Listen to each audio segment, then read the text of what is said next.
Hello, welcome to Little Literati. I'm Jess, and if you've seen any of my previous videos, you probably know that I have a goal to read an average of 10 books a month till the end of the year and beyond. A couple of videos ago, I made a list of the 10 books I plan to read in November, and I both did and did not meet my goal. I actually read 14 books last month, but I did not read all 10 of the books that I had originally planned to. So here are the books I did read during the month, and I'll explain some of the ones I didn't. The first one was Bitter Greens.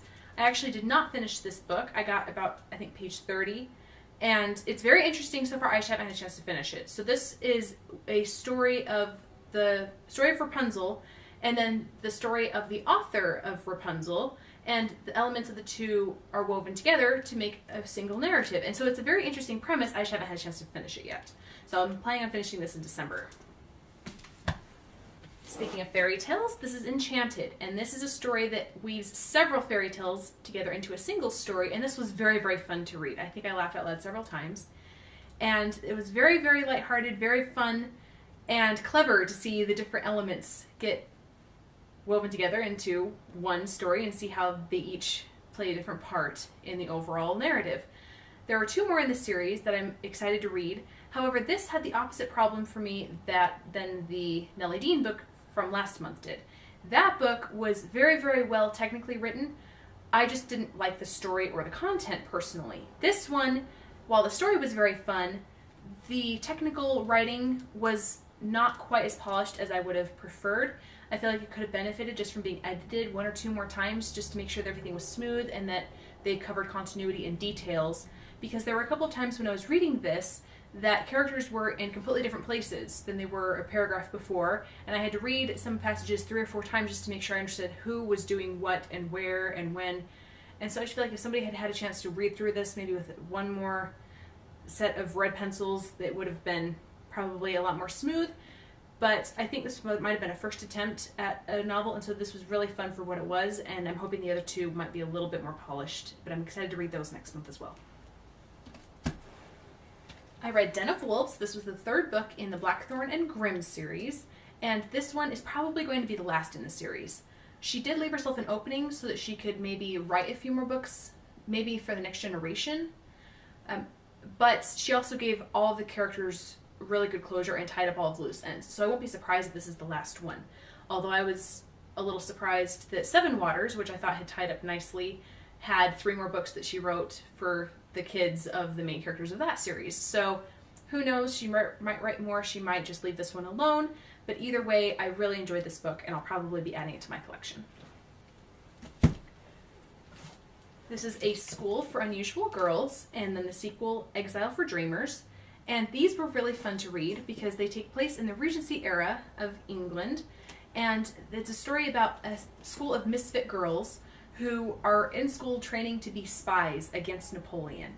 And the first book is about a girl who is very good at science and math, and she is working together with a boy who is of course going to be her love interest, and they are trying to discover how to make an invisible ink that cannot be detected by the other side, so that they can pass along notes and messages to each other and to other agents of the crown without letting Napoleon's agents in on where they're going to be. So that was very fun to read.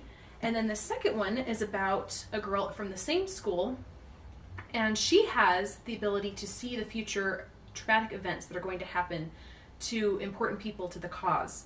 And she's able to have those visions and then pass along the news, and so they can try to avert disaster. And it's very interesting having the two be there. And then there's going to be a third one coming out next year called Refuge for Masterminds. And I'm unclear about whether or not these girls have really supernatural powers or if these are just kind of enhanced normal powers. Maybe the third one might give a little bit more insight on that, but I liked the characterizations, and these were really, really easy to read and quick to read as well. So I'm looking forward to the third one, and I'm probably going to get these and put them on my shelf as well, next to my Glamorous Histories books. The next series also had historical elements, but this was in the Victorian era instead of the Regency, and this takes place in Philadelphia, and this is kind of a steampunk zombie adventure.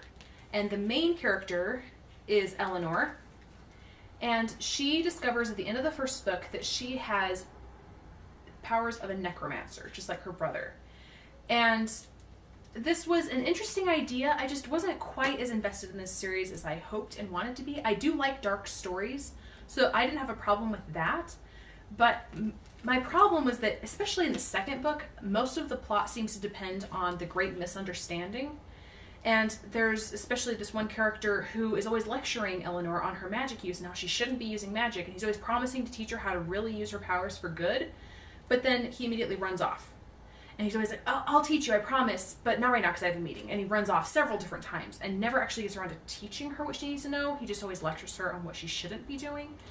And so that in that one, and then in the third one, everyone's keeping secrets from each other and not telling anybody. And I just wanted to shake everybody and just say, just sit down and take 10 minutes and just everybody lay your cards on the table. Tell everybody what you have that you can share with the group to solve the main problem, because all you're doing is chasing each other around and fighting amongst yourselves instead of taking care of the main bad guy. So get your crap straight. And it kind of gets resolved in the third one, but I didn't love this as much as I had hoped to. However, this is also the author's first series, and so that might have had something to do with it, because I read at the beginning of the month another book by her, Truth Witch, and I think I spoiled myself because I read her more polished work first, and so everything else was kind of a letdown, but I really enjoyed Truth Witch. This one is the first in the series, and as I was reading it, it felt very familiar, and I don't know what it reminded me of. I couldn't quite put my finger on it all month, but it felt very familiar and very comfortable, and I really enjoyed it, and in fact, I pre-ordered the paperback, which is getting released in January, so I'm really looking forward to having that arrive.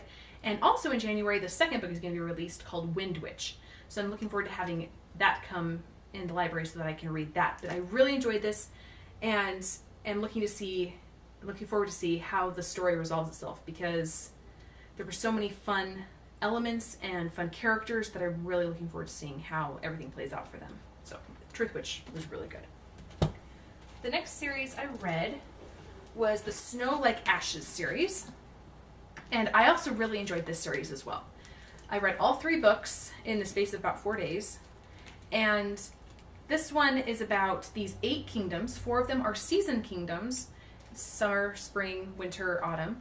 And then there are 4 rhythm kingdoms, and they have their seasons flow just like ours. So they actually go through all 4 seasons as opposed to just having it be devoted to one.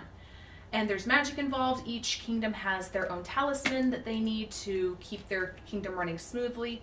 But winter has been taken over by spring. And the whole country is now in bondage except for these 25 who escaped, and now they're down to just 8.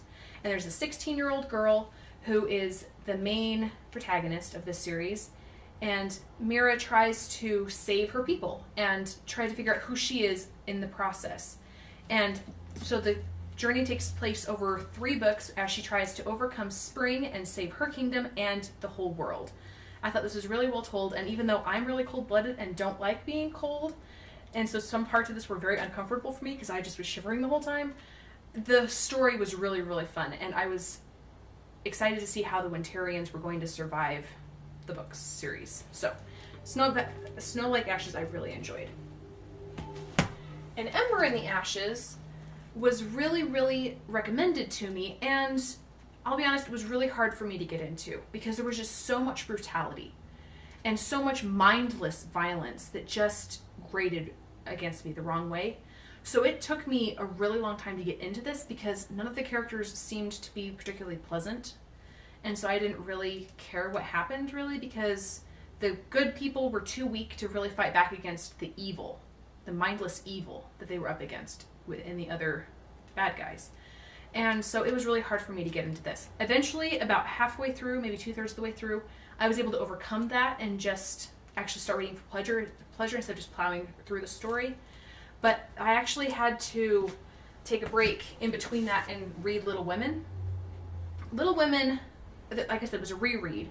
And this one was very, very fun for me because I had read it a lot as a kid, but as a mom and as an adult, it was very interesting to see some of the same events that I had related to from a child's perspective as a parent and see a different layer to it. And so I actually cried a lot while reading this, not just because of some of the sadder scenes, but just because things were very poignant and very personal, and I related to them a lot more as a mom, and so I was able to see how my kids might react to some of these situations, and I really related a lot more to Marmee than I used to. And in the second half of the book, when the girls are older and forming their own families, I was able to relate to them a lot more than I did as a kid, and really understand some of the episodes that I just kind of skimmed over as a child. I didn't read all of this technically within November. I finished it yesterday, but I also did read the first half, which was actually published as Little Women in the November, so technically I read Little Women in November, and I read Good Wives yesterday. But this was really, really good, but also it was very frustrating because while I was enjoying it, I got very involved, but even though it's only 450 pages, I would get very invested in the story and feel like I had been really going on this journey with these girls, and then had only read about 50 pages. And it was very frustrating because usually I could knock out about a 400-page book in about an evening, and this one took me several days to get into. So I sort of felt like I had lost my confidence in myself because I wasn't reading at my normal rate. But it's very dense. It's a very dense story, and the text is very small. But I enjoyed it. It was not at all like my experience with Divine Comedy, where I just was kind of plowing through it just to get through it. It just was frustrating that I couldn't finish it as quickly as I'd hoped. But I did finish it eventually, and I really enjoyed that.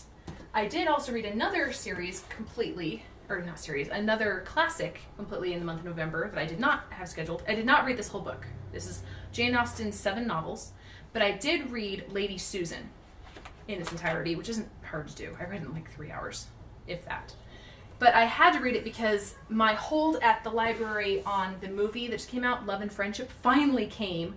So I was able to watch that, and I wanted to quickly read it before watching the video so that things would make more sense for me.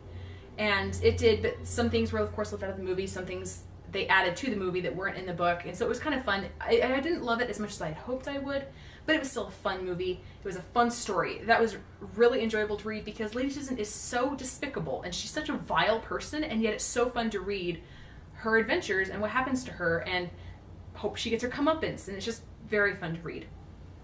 There's one book on here that I had mentioned in my last video that I don't have here. That was Drums of Autumn, which is the 4th book in the Outlander series. I did not finish that. I started, I think I got to page like 25 or something, and then we were going to visit my mom and my dad for Thanksgiving, and so I just took my mom's whole series with me. Outlander series is kind of rubbing me the wrong way now. I've kind of lost interest in it, temporarily at least. The first one I really enjoyed. I really enjoyed Outlander. The second one, it starts with a spoiler, really, that taints the whole series for me from then on. And it starts the book that way, and then in backflashes you see how things happened, but knowing that characters had made certain choices for really, really spurious reasons, and I thought really ridiculous reasons, tainted the whole rest of the series for me. So I read book 3, and they sort of tried to fix things, but again, characters acted so poorly and made such stupid choices, I thought, that it was hard for me to really trust the choices they were making in the 3rd book. And then in the 4th book, I had started it, and it was kind of seeming interesting, but then I was reading reviews of the 4th one, and it seems that a lot of people felt that those characters made more stupid choices, and I was just kind of fed up at that point. So I decided to give my mom all of her books back so she could refill her bookshelf and fill the hole that she had there, and I'll just check them out of the library if and when I decide I want to retry that series and give it another go. But I did not read it, and I probably won't read it again next month, and probably not until maybe next year at the earliest. So we'll see. But these are the books I did read, and if you have read these books and have different opinions than mine, please let me know. I'm excited to read what you have to say. I would very much welcome a discussion in the comments. And if you have any suggestions, please let me know those as well. So I'll see you in the next couple of days with a list of things I'm planning on reading in December. But until then, thank you, and we'll see you later.